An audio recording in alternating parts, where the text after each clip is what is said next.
A very warm welcome, and thank you very much for joining us on Tshwane Talk TV. Mr. Maake, in recent weeks, the ANC, SACP, and NUMSA held their elective conferences, and it was in both the ANC and the conference of the ANC and that of NUMSA that we saw members of both organizations going out to seek court interdicts on the proceedings of the organizations. Now, in your view, what is the impact of the court interdicts on the running of the organizations? Thank you, Mr. Modise, and greetings to our viewers.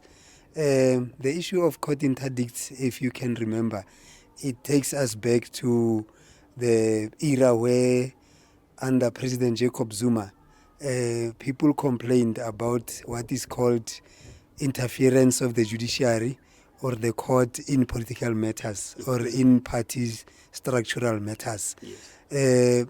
Normally, you would find that if you look into the issue of Julius Malema, the time he left ANC as the then president of the Youth League, it was after something that one might call failed or mooted organizational disciplinary processes.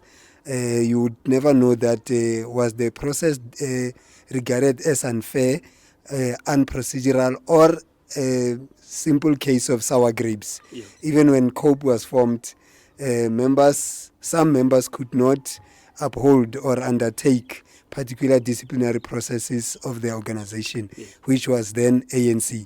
So it really puts a serious dent and a serious challenge to the judiciary and to the effective running of political organizations or structures.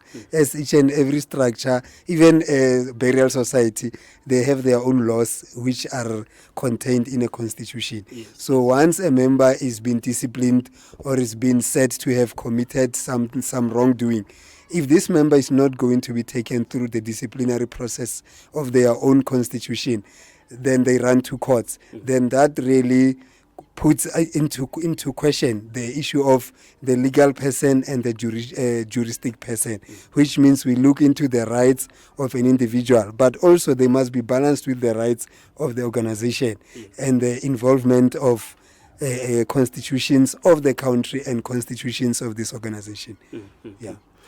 Now, in this instance, how can the organizations begin to strike a balance that of members' responsibility in the organization and members' rights? Yes. Yeah.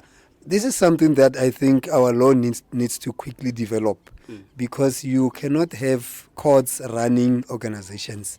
You also at the same time cannot allow organizations and structures to oppress individual human rights or dignity of individuals. Yeah. But at the same time, we have three persons. You have the legal person, which is me and you, and you have the juristic person, which is the organization and its property. Yeah. Now the court as the third person, as the arbiter in the between, must also enter in a matter that in a manner that is not seen as the aggressor. But now, if the court protects organization and members don't feel protected, then it is imbalance. So, as you raise this question very clear, there has to be a clear, proper balance struck. But I would think that perhaps the country needs to think of a leave of courts not to interfere in organizational, party and structural matters, especially where there is a constitution. Where there is no constitution, then it is really a debatable issue. But where there are constitutions and laws that are guiding these organizations, the court should try by all means not to get involved. Yes. Very, very, very interestingly.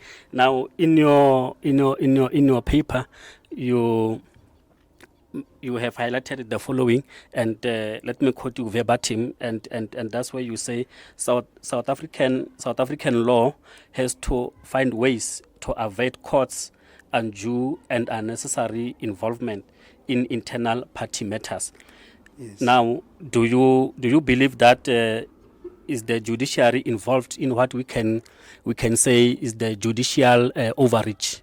Yes. Look, if you consider the issue of Bill of Rights, Chapter 2 of the Constitution of the Republic of South Africa, 1996, talks about certain rights. I think 16, 17, 18, 19, up to 20. So it talks about freedom of expression. Mm-hmm. It talks about political expression. It talks about right to assemble and associate. Yes. But those rights, as much as they are guaranteed in the Constitution, it also has Section 36 limitation clause, which talks about, Section 38, that talks about enforcement of rights, human dignity rights, rights of freedoms, but also it says that there must be limitation. Any right that is not limited, you can't have rights that are absolute. We have rights to stand and do interviews, but we don't have rights to do interviews to insult other people. Yes. Hence, there is a case now in the courts where July riots 2021, we have people that are being taken to task by the Hawks or NPA. Why? For what they believe is freedom of their expression and association. But now, those that are accusing them, being the state, accuses them of abusing that right. So hence we say there has to be enforcement by the state, but also at the same time, the courts need to ensure that there is that issue of not overextending rights, which means rights are limited. But the question is, who guards the courts? The problem is that in this country today, you have an incidence of the courts reaching certain decisions that you can find to be certainly overreach, because nobody guards the court. Yes, you have an apex court, you have a court, a Supreme Court of Appeal, but the problem is you cannot be the referee and the player at the same time. So we really need to deal with the issue of being careful that our courts are not interfering where they are not supposed to. So yes, I might say that there are elements of judicial overreach, and it needs to be dealt with. Otherwise, if you look at recent conference of ANC in Northwest Province, the conference is undergoing just a similar process of NUMSA conference under interdict, bogus members, processes not being followed, allegations of sabotage, intimidation. So you can see that we are under siege. So we need the political stability as much as we need judicial stability and certainty within our law, that there should not be overreach. At the same time, there should not be disorganization and disharmony within political system. Politicians as well need to make sure that they induct their members, that they teach their members of their laws, so that they avoid the issue of running to the courts every time we are disagreeing, even on minor things like credentials.